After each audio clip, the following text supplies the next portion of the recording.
Perhaps the problem is that the narcissist is afraid to love himself. The narcissist hates himself. He feels so awful about himself that rather than feel what it is that hurts him, he withdraws into a corner and disassociates.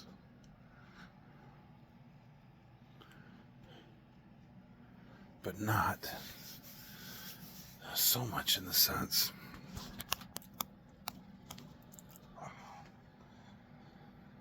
that he's unaware of what's happening, but rather because what is happening to him is of such great conflict and pain. It is unbearable.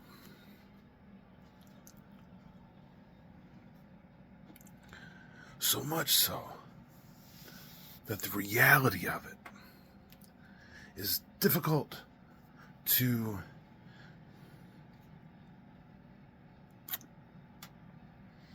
process.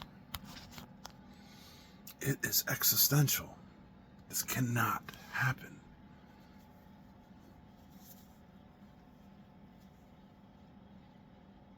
And it does every fucking time.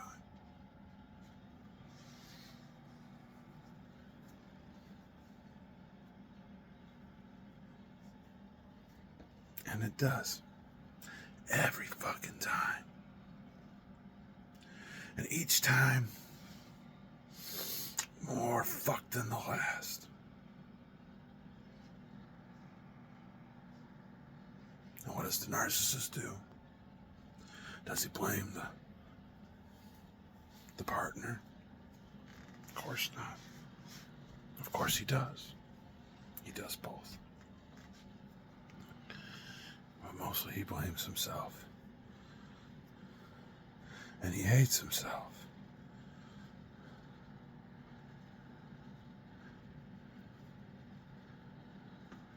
And there's this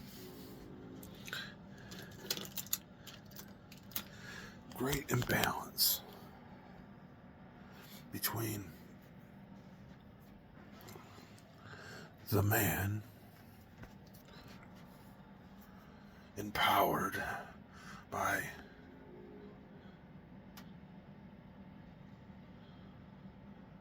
his anger and validation and determination.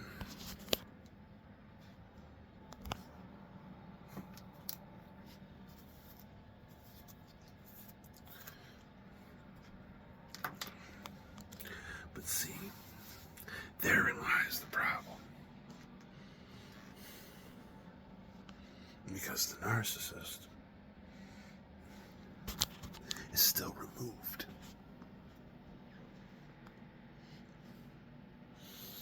This strong, strapping, capable, attractive, witty, and charming guy. I'll tell you what. It doesn't last long. And it doesn't last long because it's a facade. And you can only keep up appearances for so damn long. And eventually, the rest of the world catches on. Because it's hard. It is hard to keep up the fucking show.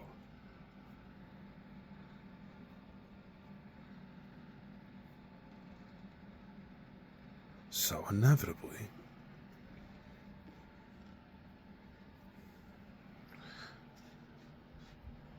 The lights go out, and the actor comes home. And home, he takes off the fucking clothes, the superego, sets it at the door. Sometimes. I guess it's probably the professional. There's different types of nurses. But that's when the true self is. And that's the bastard. Because that guy, and it can be girls too, 65, 45. That's pretty. Now there is definitely a stronger tendency for males to be narcissists. But it is a surprisingly high number of women, but not very surprising. If I'm being honest, I'm surprised it's not higher. But women are more traditionally borderline. And I can definitely see that. And I think that a lot of the characteristics between the two share commonalities. And not for nothing, my entire life, from my wife and fucking children and girlfriends to fucking cousins, I always got along with the borderlines better. I say that because they're all borderlines now. And I'm not sure what I am. I think I am probably borderline. But I do think I have some very fucking strong narcissistic tendencies, and behaviors, and personality, and thinking.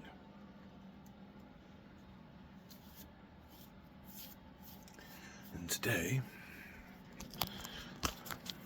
I am in the midst of what is referred to as a narcissistic collapse. The source of all of my supply, my beautiful borderline girlfriend, has moved the fuck on from me. And she can't fucking bring herself to say it. She does, but I just don't fucking listen. Because I don't want my fucking world to fall apart. It already has. Just fucking running along like everything's fucking fine. It'll be alright. It's not. So nothing's fine. It's all falling apart. And that's the great thing about a fucking narcissistic collapse. The whole fucking thing comes down at once. It is fucking historic. And often fucking crazy and dangerous. Which is why people hate narcissists. And the truth is, like, I spend all of my time, like,